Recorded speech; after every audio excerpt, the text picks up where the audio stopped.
هو كان اسبوع مهبب اللي انا جبت فيه 98، ما كنتش عارف انه هيطلع عليا، بس ما زلت ومصر ومكمل في التحدي. نون فانتازي البريمير ليج، يلا بينا على الحلقه.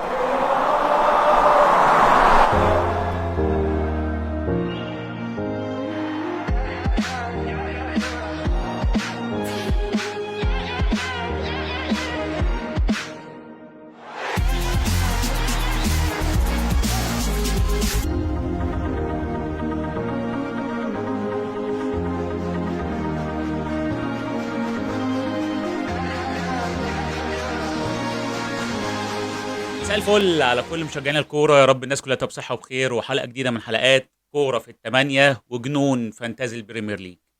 اللعبه دي هتجيب لي يعني يا هارت اتاك يا جنان، يعني حاجه من الاثنين. انا قبلت التحدي وهفضل مكمل، ومش هتاخر على ان انا كل اسبوع اعمل سربرايز. يعني انا عملت سربرايز في الاسبوع التاسع وجبت 98، بيطلع عليا لحد دلوقتي. بيحصل معايا في الاسبوع ال11 قبل 24 ساعه من الديدلاين يوم الجمعه. سيناريو الاغرب اللي ممكن يحصل لاي حد بصراحه بيلعب اللعبه، بس بالنسبه لي انا مش مستغربه قوي. اول مره العب اللعبه، اول مره اخوض فيها التجربه كانت السنه دي. سريعا كده ايه اللي حصل بقى؟ اتكلمت معاكم في اللايف اللي فات واتفرجنا على الماتش الاروع بالنسبه لي انا، وبالنسبه اكيد لكل مشجعين الكوره في الدوري الانجليزي، ليفربول ومانشستر سيتي. المفاجاه الكبيره اللي بيعملها فخر العرب محمد صلاح. اسبوع بادئ في منتهى الدراما بالنسبه لي. تشكيلتي كانت بادئه طبعا كابتن ريس جيمس الجميل بتاعي جاي لي من الاسبوع العاشر، وكان بيلعب ماتش في بطوله اوروبا. والهاري بوتر الجميل الشقي مدرب فريق تشيلسي قرر ان هو يستغنى عنه على مدار الماتش كامل ويلعبه بس يشركه 18 دقيقه، ظنا منه ان هو هيحافظ على ريس جيمس لحد ماتش الميلان في بطوله اوروبا، ويلعب ماتش الميلان ويطلع من ماتش الميلان مصاب. ويجي لي الخبر الاكثر صدمه بالنسبه لي ان ريس جيمس هيغيب لمده شهرين 8 اسابيع. ادي اول صدمه. وبقيه تشكيلتي كان موجود فيها من اهم اللعيبه الديفرنشال بالنسبه لي، وانا كنت مراهن عليهم من بدايه الموسم: ريتشارلسون البرازيلي لفريق توتنهام هوتسبور، وكورت زوما اللي انا كنت جايبه في الاسبوع التاسع والاقوى بالنسبه لي. جبته وكان محقق معايا سكور فوق الممتاز، وكان عامل كلين شيت، وجايب لي اليوم ده كان جايب لي سكور 8. اخش اشوف الابديت بتاع اللعبه، الاقي ان ريتشارلسون بعد ماتش بطوله اوروبا برضو راجع باصابه وبفرص مشاركه 75%. طبعا بالنسبه لي صدمه، لان انا الديدلاين كان يوم الجمعه الصبح. اتفرجت على كل دوت حصل قدامي في الابديتد، وطبعا بالنسبه لي كان ريس جيمس الخيار الاولاني في ان انا استغنى عنه بالترانسفير الوحيد اللي كان عندي. اضطريت ان انا ابيع ريس جيمس، قمت جايب مكانه ايريك داير، مع ان ايريك داير كان موجود عندي الفتره اللي فاتت، ولما استغنيت عنه كنت جايب ريس جيمس بسبب ان السلكتيف بتاعه كان عالي جدا، والتي اس بي كان متوقع ان هو هيكسر الدنيا وهيعمل بوم جامد قوي في الاسابيع اللي جايه من الدوري الانجليزي. يجي بعد منها على طول بثلاث ساعات وقبل الديدلاين بنص ساعه اتفاجئ ان كورت زوما اتصاب، ونسبه المشاركه بتاعته شانس 75%. ليه وايه اللي حصل مش عارف، ولا عنده ماتشات ولا كان بيلعب اي جولات. الراجل اتصاب في التمرين، وكل اللي كان ظاهر لي انه التشانس بتاعه ونسبه المشاركه 75%. طب ايه اللي حصل له؟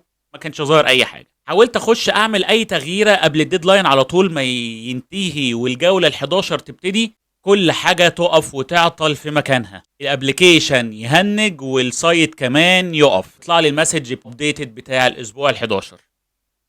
وكمان اتفاجئ ان ريتشارلسون الاصابه بتاعته خلصت. فبعد ما كنت حاطط شاكا في التشكيله بتاعتي الاساسيه، واضطريت ان انا احط ريتشارلسون على البنش، ما بقتش عارف اعمل اي تغييرات بسبب ان الديدلاين بتاعي انتهى. مفاجآت لا تنتهي لجنون فانتازي البريمير ليج. خلصت الجوله ال11 بكل مفاجآتها، وقدرت اجيب 47 بوينت. طبعا ده كان فوق الافريج ببوينت، وكنت استخدمت خلاص الترانسفير بتاعي الوحيد اللي قدرت الحق بيه او انفد بيه من التشكيله بتاعتي، ان انا ابيع ريس جيمس واجيب مكانه ايريك داير. طبعا احنا معانا اسبوع بلانك، جولتين هيتلعبوا في اسبوع واحد. الفاصل بس ما بينهم يوم الاثنين اللي هو كان امبارح، والنهارده يوم الثلاث الجوله ال12 برضو من الجولات المهمه جدا. وهنبتدي معاكم ان شاء الله النهارده بموضوع مختلف شويه، وهنتكلم على 4 لعيبه ديفرنشال بادئين الاسبوع ده، لعيبه مهمه جدا والسكور بتاعهم كويس والتي اس بي والاكس جي بتاعهم ممتاز. يلا بينا نتكلم.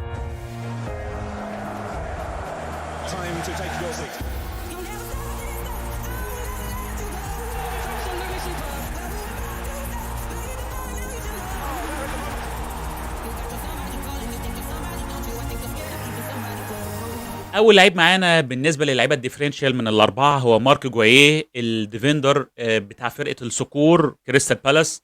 الفريق اللي الوحيد لحد النهارده انا اخترت منه ديفرنشال من اول اسبوع كان ويلفريد زها، والحمد لله اللعيب الوحيد اللي لسه ما اتصابش عندي. يظهر معاه كمان ماركو جوايه بالنسبه لفرقه كريستال بالاس الصقور، ارقامه كانت ممتازه جدا في اخر 4 مواجهات، والاربع مواجهات الاخر دول من ضمنهم كان ليستر سيتي ونيوكاسل، وانتهت المواجهه بكلين شيت مع وولفز. التي اس بي بتاعه السلكتد زاد من 2.0 ل 2.8%، سعره كمان زاد ووصل ل 4.3 مليون. طبعا بالنسبه لنا احنا الديفندر اللي بيبقى فعال اكتر في التشكيله الاساسيه بتاعت اي فريق هو انه يكون كمان فعال على الجون، زي ما كل الناس عامله السلكتد الاعلى الترانسفير ان للعيب الديفندر الاقوى هو ترايبير، انه يكون فعال على المرمى. الديفندر بتاعك لما بيبقى فعال اكتر على المرمى بيسدد، بيقدر يزيد مع زمايله، بيبقى في الكرات العاليه مؤثر، ضرباته الحره المباشره بتاعته برضه بتبقى مؤثره، ده بيفرق معاك جدا في الارقام.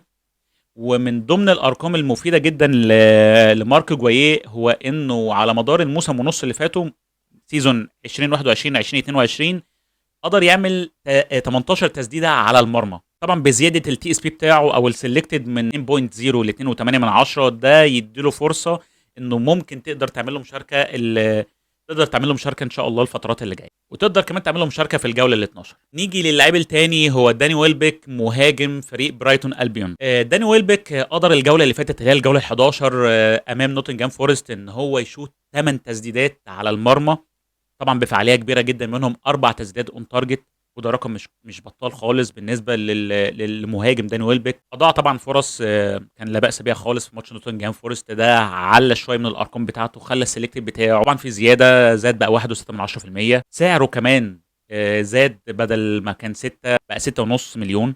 طبعا كل اللعيبه الديفرنشال اللي احنا بنتكلم فيها دي هي اللي بتبقى لعيبه بيتم الاختيار عليها او بيقع عليها الاختيار بما انهم لعيبه متوسطين الاسعار او ممكن يكون قليلين الاسعار، وارقامهم التي اس بي بتاعهم او السلكتد او الترانسفير ان بتاعهم بيبقى لسه ما حصلش عليه هجوم من لعيبه الفانتازي، فبتبقى فرصه ان انت تقدر تشتريه او يخليه يشارك معاك في التشكيله بتاعتك، بتبقى فرصه قويه جدا، خصوصا لما بيبقى سعره كمان قليل. خش على اللعيب الثالث هو لاعب فيليب بيلينج، لاعب وسط ميدان بورنموث. فيليب بيلينج طبعا قدر يكون مؤثر جدا مع فريقه اخر 5 ماتشات، قدر يسجل في الماتش اللي فات وعلى مدار 3 ماتشات فاتوا مع سولناكي 3 اهداف، وقدر كمان يعمل اسيست، وكمان كان مؤثر لدرجه ان هو جمع حوالي 34 بوينت على مدار ال5 ماتشات، ده خلى ارقامه ما شاء الله زادت، بقى التي اس بي بتاعه 1.2%، وسعره كمان طبعا زاد، بعد ما كان 5.1 بقى 5.3 مليون. اخر لعيب معانا في اللعيبه الديفرنشال بتاعه الجيم ويك 12 هو اشلي يونج، لاعب خط الظهر بتاع فرقه استون فيلا، الباك الشمال لفرقه استون فيلا. اشلي يونج معروف طبعا لاعب مانشستر يونايتد السابق، وطبعا من اللعيبه الكبار جدا المعروفين، قدر ان هو على مدار 5 ماتشات فاتت ان هو يجمع 25 بوينت مع فريقه. التي اس بي بتاعه برضو كان زايد جدا من 1.0 بقى 1.1%. سعره كمان برضو بعد ما كان 4.2 زاد بقى 4.4 مليون. اشلي يونج فرصته الماتش اللي جاي هتبقى اقوى بكلين شيت مش بطال مع المواجهه اللي عندهم في الاسبوع ال 12 ضد فولهام، فريق بيمر بتخبط شويه، فتره تخبط، نتائجهم الثابته. كان الديفرنشال بتاعنا في الاسبوع ال 12 تقدر ان انت الاربع لعيبه دول لو ميزانيتك قليله او البيك اللي عندك قليل شويه، في الترانسفير بتاعك قليل، تقدر ان انت لو معاك ترانسفير او اكتر من ترانسفير تقدر تستغل اللعيبه ديت ان هم يخش معاك التشكيل وهيكونوا مؤثرين جدا. المتوقع انهم يكونوا مؤثرين الجوله ال 12. زي ما قلنا ان هم ميزانياتهم مش كبيره، فتقدر تدخلهم بمنتهى السهوله على الفريق بتاعك دون ادنى تغيير. متوقع جدا ان هم يعملوا جولات كويسه في كل ال 12 اللي داخله. طبعا معظم الناس عارفه ان الجوله ال 12 فيها ماتش متاجل اللي هو ماتش ارسنال ومانشستر سيتي. فرقتي فيها 3 لعيبه من الارسنال و2 من مانشستر سيتي. كنا ال3 لعيبه الباكات بتوع نيوكاسل اللي بيحققوا نتائج ممتازه جدا في الكلين شيت بقى لهم اكتر من 4 او 5 ماتشات، اخرها الماتش بتاع مانشستر يونايتد، قدروا ان هم يخرجوا بالماتش 0-0. عندهم الماتش اللي جاي بتاع الجوله ال 12 دوت ايفرتون، فاضطريت ان انا ادفع بالثلاث باكات اللي عندي بتوع نيوكاسل. ابقيت طبعا على ايريك داير في خط الظهر. عندهم ماتش مهم جدا مع مانشستر يونايتد، مع ان دي فيها مجازفه ان ممكن مانشستر يونايتد يسجل الماتش ده، فانا هلبس اسود شبه اللي انا لابسه ده التيشيرت التاني بتاع النادي الاهلي على فكره، الاديداس التاني، الاديداس التاني، اديداس كله اديداس. عملت 2 ترانسفير مع ان انا كان معايا واحد، وطبعا خسرت 4 بونت في الترانسفير التاني. اضطريت ان انا ابيع 2 كانوا من ضمن اللعيبه المصابين اللي انا داخل بيهم الجوله ال 11 وما كنتش عارف اتصرف فيهم، والديدلاين دخل عليا زي ما اتكلمت معاكم في اول الفيديو. اضطريت ان انا استغنى عن ريتشارلسون، ودي كانت اول ترانسفير ليا مش محدد لي هيرجع او التشانس بتاع رجوع ريتشارلسون هيبقى امتى. اضطريت ان انا اتخلى عنه وادخل مكانه ايفان توني. كان طبعا عامل فرق معايا في البنك ترانسفير بتاعي شويه لانه كان سعره قليل. لاعب هجوم برنتفورد محقق ارقام فوق الممتازه، ضمن اصدقائي اللي بيلعبوا اللعبه بقالهم كتير وكانوا طبعا باخد نصايحهم. كابتن احمد طارق حطه عنده في التشكيله الاساسيه، وقدر الاسبوع ال11 انه يجيب له ما شاء الله 12 بونت. علم على السكور جدا جدا، ان هو كان مكسر الدنيا وجايب هدفين. التانية طبعا اضطريت ان انا اخسر فيها 4 بونت لان انا ما كانش عندي خلاص ترانسفير استغلتها في ان انا اجيب ايفان توني مكان شارسون. اضطريت ان انا اتخلى عن كورت زوما اللي برضو مش متحدد ولا باين له اي ملامح او في فرص لمشاركته الجولات اللي جايه هيبقى امتى. واضطريت ان انا ادخل فارد بتاع خط ظهر كريستال بالاس الصقور. استغربت شويه ان لعبه الفانتازي ما اظهرتش فارد من ضمن اللعيبه الديفرنشال بتاعت الاسبوع دوت، رغم انه محقق برضو ارقام كويسه في الجيم ويك 11 اللي فات دوت، وجايب 8 بونت في الماتش اللي فات.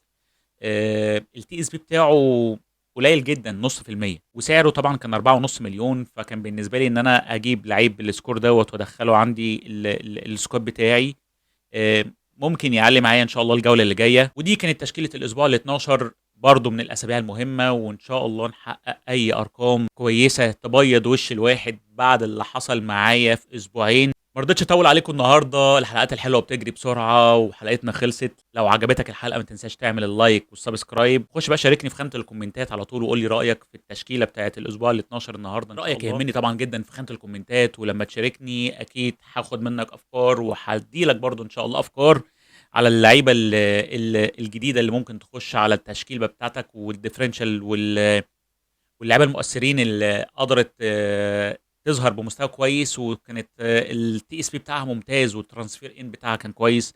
وهنقدر نتناقش برضو مع بعض ان شاء الله في اللعيبه اللي ممكن نستغنى عنها في الترانسفير اوت الاسابيع ان شاء الله. نشوفكم على خير بعد الجوله 12. تصبحوا على خير.